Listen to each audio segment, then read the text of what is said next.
Yeah, nigga, you ain't special. Trina, this girl, she has a story, she has a history, and I just want to open up to y'all just a little bit about that. Her father wasn't in her life, only her mother was in her life. And so she ended up growing into this woman that just had a lot of, she had a lot of builds up going on that she never seeked help on. Later on down the line, she met the wrong type of people. She was in the wrong type of circles, and her so-called best friend ended up introducing her to the stripping industry, and so she became a stripper. In the strip industry, it's all about hustling. If you ain't no hustler, if it's not in you, you ain't got no bone in you ain't gonna make it, you ain't gonna survive, and you might not even get out. Once you get in, it's hard to get out because the money come quick and easy.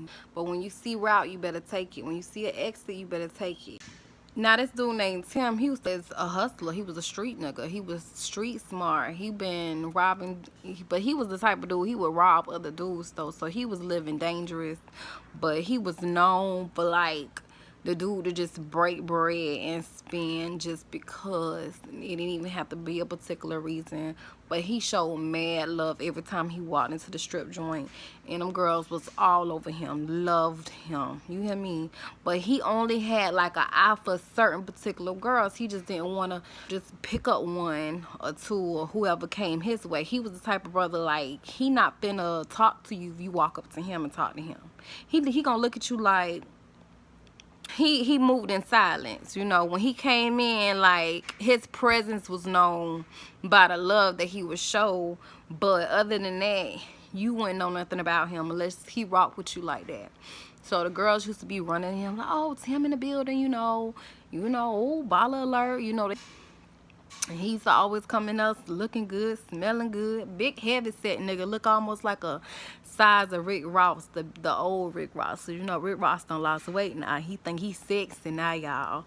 Boom, like, came in the club showing love, and he was rocking with this one girl, and her name was Asia, and Asia used to have his motherfucking eye. But over time, you know how that shit go, it dies down, and guess who's in the building? Trina was in the building. Trina was on that pole. Now, he ain't never seen Trina before, but he heard, he heard some stuff about everybody that be in the building just because he be around, so he gonna know. So Trina was on the pole, and she was doing her thing, and when he seen her, he was standing over there looking at another girl. And she was getting pissed off the fact that he was even like looking away from her, because she doing all this bending over, shaking and stuff like that for him, and his attention was on Trina. It wasn't even on her. So she had a little attitude. She was trying to talk to him. He was like, yeah. So he asked her, he was like, hey, who that girl is? She ain't nobody, she ain't one of the top dancers. Yeah, I know, but who is she? What's her name? Two and two together. When she said Trina, he was like, oh, that's Trina. Okay. While she was on the pole, of course everybody looking, but you know how you got that one type of fire glaze go up there. He tell his boy, I need more stacks over here. Like, go ahead and re-up on that. Making that shit rain like on. And she over here doing her thing, shades like in his face. And as soon as he ran out of them last bills, he started talking, and he ended up getting her number. And that's when he decided he wanted to put her on the team. That went on for about 2 to 3 weeks of them learning each other. So he told her, he was like, listen, I want you to make more money than what you're making right now. I want you to hit a lick with me. She was like, what's up? Because her never doing something like this before. She all about making a dollar though, all right? Y'all don't forget that she a hustler. So she listening in like, what's up?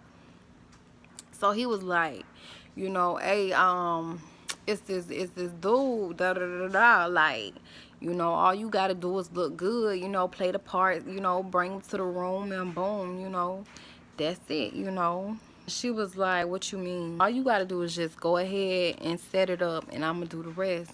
old boy going to such and such early in the morning to get coffee and a motherfucking biscuit, da-da-da, sausage, da-da-da, same shit every motherfucking morning. All you gotta do is meet him now, learn his ways, figure out where he at, his spot, and set it up, and boom, you know, I'm gonna do the rest and I'm gonna look out. And she was like, what you mean? Because I ain't never did this before. She was like, what you mean set set who up? I don't be with the killer. I ain't never pulled no trigger. But he was like, no, you ain't gotta worry about that. Ain't nobody gonna die. He was like, just chill. This just ain't nothing but a setup. She was like, I don't know, I think about it. He was like, all right, cool. She went home with money on her mind. Like, I gave her everything she needed. The location he be at, who he was. He said he was gonna give her the picture of who the dude was. You know, she knew what she got and what she can make and flip. So she was like, no, I'm good. I ain't even that type of chick. I ain't even finna go through all that. To work the next day. She didn't see old boy though. Like the first 2 weeks went by again, she didn't see old boy, but them 2 weeks was very dry. One thing about fast money, it come and go fast too. She got to a drought to the point where she picked up the phone and hit his line, and he was like, oh, you ready, babe? Yeah, what, when we finna do this? Was meeting this nigga at the met him at Waffle House. Went in there looking good, smelling good, hair was slicked down into a long ponytail, on some red bottoms, make tight B dress, Chanel purse. He sat at the booth. She went ahead and she placed the order for some coffee and some oatmeal. How she set herself was perfect. So she was sitting at an angle where her back wasn't completely to him, but so imagine her just coming in, he's seeing that figure, that ass, ooh, just everything just coming to a whole 3D effect. That girl was fine, honey. Loud, but she talked loud enough just so the person next to her can hear her order. So he picked up on it, he looked up, and he like, dang, you know, sizing up. He went back to eating. There was no ketchup in the area, so she turned around and asked him. She was like, do you mind if I use your ketchup? My waitress, she's in the back somewhere. He was like, oh, here you go. You look mad familiar. Where you from? Started talking. Next thing you know, boom. They don't exchange numbers, and she in just that quick. She didn't even finish her food. So when he got her tab, boom, she texts old boy and she let him know, like, hey, I'm in there, you know, we don't like the Riverwalk downtown. But like I said, the restaurant had it where you are literally in between water, and it was so beautiful. He took her there. And so they went ahead and ordered. They started talking about life and everything else. And he was feeling her. She was feeling him. But she knew she was on a mission, you know. He was already telling her, you know, what he do and how he make his funds and his living. So after dinner, they had a little stroll to the river because they got a little walkway. The moment was set, you know. So once the vibe was kicked in, they realized, you know, they both grown. She want him, he want her. Boom. He was like, okay, let's go. On the way there, she ended up texting old boy and to tell him to stop by and get some ice cream for dessert. Make sure you meet us up so you can follow, but don't forget him. So when they got there and got the ice cream, they ended up leaving there, went back to his spot. She got there, they was already pulled back somewhere on the next street over. When they went inside, he automatically locked the door, and he was talking to her, and he was like, you know, I got some wine, da da da da. She's like, okay. So while he was in the kitchen making the wine, she went back to the door and unlocked the door. Went back to the couch. He came back with the wine. He set it on the table. She started kissing on him. And at that point, she started getting on top of him. And she started kissing him. Next thing you know, and the door was in, and he was in there. Look, he like, oh, shit. Stay right there. Don't you move. Anthem, cause she was a hustler. She was a hustler. One night Kelly met a nigga named Drake, scamming.